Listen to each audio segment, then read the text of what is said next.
السلام علیکم ten class آج ڈیٹ ہے 16 جون. کل ہم نے جو ہے آپ کے سبق نمبر 10 استنبول کی پڑھائی کا آغاز کیا تھا. آج ہم نے صفحہ نمبر 96 سے ہی آپ کی پڑھائی کا دوبارہ جو ہے وہ آغاز کرنا ہے. آپ اپنی کتاب کا صفحہ نمبر 96 نکالیے. کل تک ہم نے پڑھا تھا کہ حکیم محمد سعید جو ہیں وہ استنبول ایک طب کانفرنس میں شرکت کے لیے گئے تھے اور انہوں نے ہمیں وہاں پہ موجود مسجد آیا صوفیہ کے بارے میں بتایا تھا. اب ہم مزید اس کے آگے سے پڑھیں گے.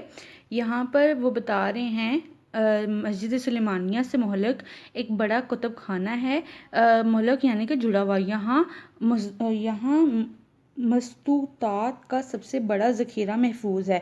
اندازے کے مطابق 1,00,000 کلمی کتابیں یہاں ہیں اور نہایت ترتیب و تنظیم سے رکھی ہوئی ہیں.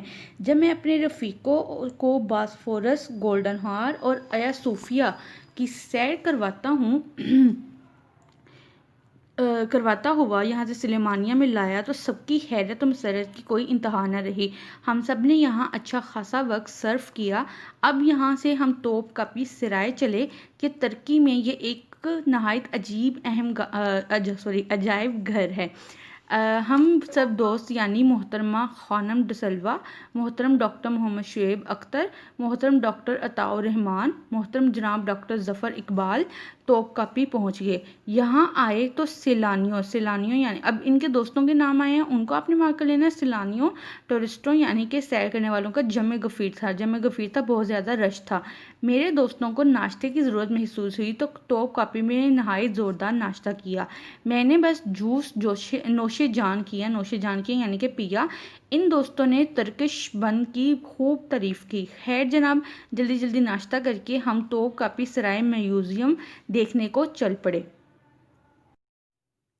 استنبول کے عجائب خانوں میں توپ کاپی کی حیثیت شہر آفاق ہے. شہر آفاق یعنی کہ دنیا بھر میں مقبول ہونا. یہاں رومی، بزنطینی اور عثمانی عہد کی ہزاروں لاکھوں قیمتی اشیاء رکھی گئی ہیں. اس میں عثمانی سلاطین کے آثار، جوہرات، ملبوسات اور دیگر اشیاء آرائش و تزئین یعنی کہ سجاوٹ کے علاوہ چینی، جاپانی، عربی اور یورپی عجائب بھی رکھے گئے ہیں. توپ کاپی میں ہمیں آثار قدیمہ کے ایک عجائب گھر کے علاوہ فوجی عجائب خانہ بھی علیحدہ موجود ہے جو اوقاف کہلاتا ہے.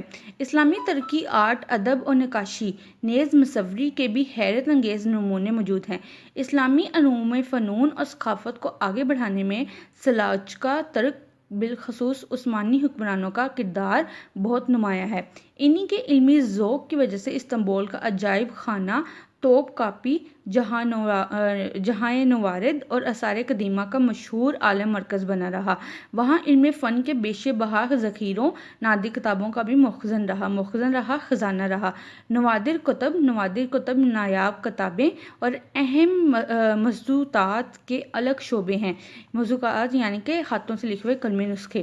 بعض ایسی کتابیں بھی موجود ہیں جن کا ایک ہی نسخہ دنیا میں موجود ہے اور وہ نسخہ توپ کاپی میں ہے. انگریزوں کے علمی ذوق کی مداح و ستائش بہت کی جاتی ہے مگر خود ولیم راجرز نے اپنی مشہور تصنیف توپ کاپی میں یہ گلہ کیا کہ انگریزوں نے بہت سے مسلم اداروں اور خاص طور پر بیت الحکمت جگہ کا نام ہے جسے حکمت کا گھر کہا جاتا ہے،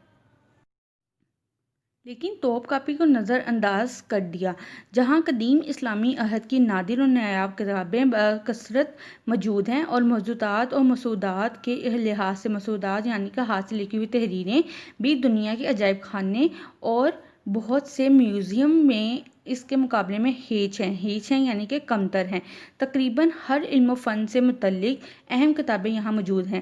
فن خطاطی کے مظہر ظاہر ہونے والے کی حیثیت سے قرآن کریم کی وہ آیات توپ کاپی میں موجود ہیں جو مشہور خطاطوں کی ہنرمندی کے نمونے کی حیثیت سے عالمی شہرت رکھتی ہیں. رسول اللہ صلی اللہ علیہ وآلہ وسلم کی سیرت سوانح پر نسخ میں ایک اہم مستوطہ بھی توپ کاپی میں موجود ہے. استنبول آ کے مسجد سلطان احمد کیسے نہ دیکھتے. ہمیں تو ظہر کی نماز بھی ادا کرنی تھی. یہاں سے ہم مسجد سلمان احمد آ گئے. سلطان احمد سلطان محمد ثالث کا بڑا لڑکا تھا۔ 14 سال کی عمر میں تخت نشین ہوا۔ نوعمری کے باوجود ایک پختہ کار اور صاحب تدبر یعنی کہ عقل مند بادشاہ تھا۔ سلطان احمد نے 28 سال کی عمر میں 22 نومبر 1617 کو وفات پائی۔ یہ اس کی بنوائی ہوئی شاندار مسجد ہے جو شاہی مساجد میں بہت ممتاز ہے یعنی کہ نمایاں ہے، اور قدیم زمانے میں وہی جامع مسجد تھی۔ آج جامعہ سلطان احمد اپنے 6 میناروں کی وجہ سے مشہور ہے۔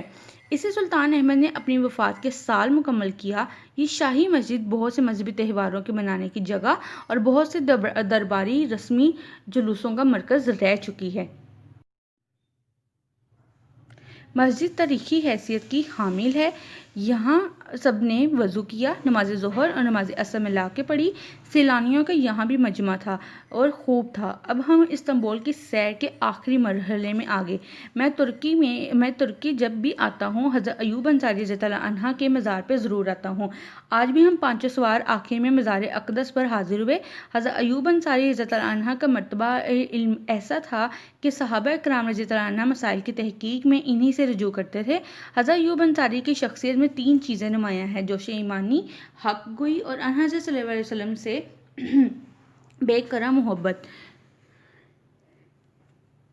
حضرت ایوب انصاری رضی اللہ عنہ کا ایک مرتبہ اور مقام یہ ہے کہ وہ حضرت صلی اللہ علیہ وسلم کے میزبان رہے ہیں۔ جب آپ صلی اللہ علیہ وسلم مدینہ منورہ میں داخل ہوئے تو ہر شخص چاہتا تھا کہ حضور صلی اللہ علیہ وسلم کا قیام اس کے یہاں ہو، لیکن کارکنان قضاء و قدر یعنی کہ مقدر کو تبدیل کرنے والے نے اس شرف کے لیے جس گھر کو دیکھا وہ حضرت ابو بکر، یہاں پہ مراد جو ہے وہ اللہ تعالیٰ ہیں، ٹھیک ہے، جس گھر کو دیکھا وہ حضرت ایوب انصاری رضی اللہ عنہ کا شانہ تھا۔